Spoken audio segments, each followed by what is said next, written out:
Assalamualaikum warahmatullahi wabarakatuh.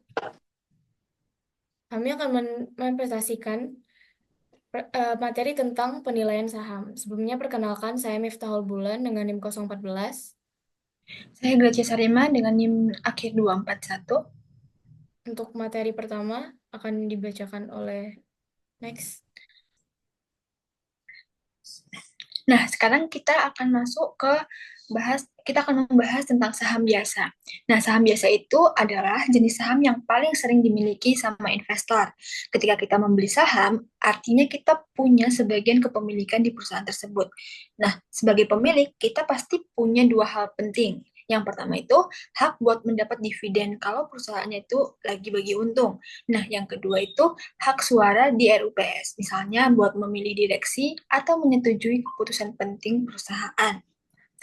Nah, tapi perlu diingat juga dividen dari saham biasa ini nggak pasti ya, karena tergantung dari kinerja dan kebijakan perusahaan. Dan kalau sampai perusahaannya bangkrut, pemegang saham biasa itu yang paling terakhir kebagian aset. Jadi risikonya itu lumayan tinggi. Cuman di sisi lain, potensi cuannya itu juga besar. Apalagi kalau harga sahamnya naik terus, bisa dapat capital gain. Makanya saham biasa ini cocok buat investor yang berani ambil risiko tanpa mikir panjang.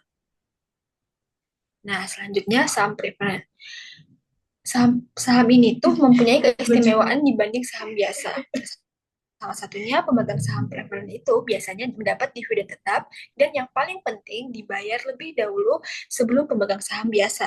Jadi buat yang nyari penghasilan rutin dari dividen, saham preferred ini bisa menjadi pilihan yang menarik. Selain itu, kalau amit-amitnya perusahaannya itu bangkrut, pemegang saham preferred juga punya hak lebih dulu atas aset perusahaan setelah utang-utang diberesin. Tapi sebagai gantinya, mereka biasanya nggak punya hak suara di RUPS. Jadi nggak bisa ikut voting buat mengambil keputusan penting perusahaan.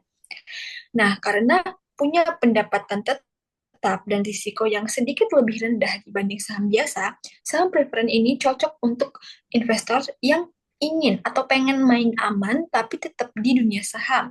Bisa dibilang kalau saham preferen itu posisinya di tengah antara obligasi dan saham biasa. Jadi dia nggak terlalu agresif tetapi juga nggak terlalu konservatif.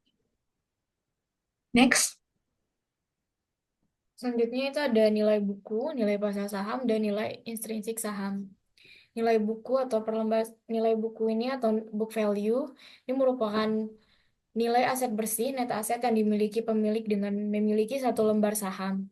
Dapat dilihat dari laporan keuangan yang bersangkutan.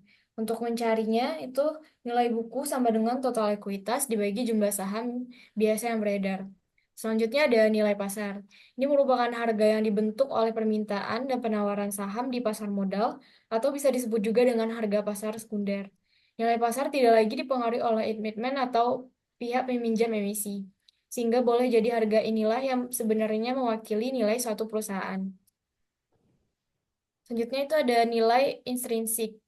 Nilai intrinsik adalah nilai saham yang menentukan harga wajar suatu saham agar saham tersebut mencerminkan nilai saham yang sebenarnya, sehingga tidak terlalu mahal. Perhitungan nilai intrinsik ini adalah mencari nilai sekarang dari semua aliran kas di masa mendatang yang berasal dari dividen maupun capital gain. Next. Sekian presentasi dari kelompok kami. Terima kasih.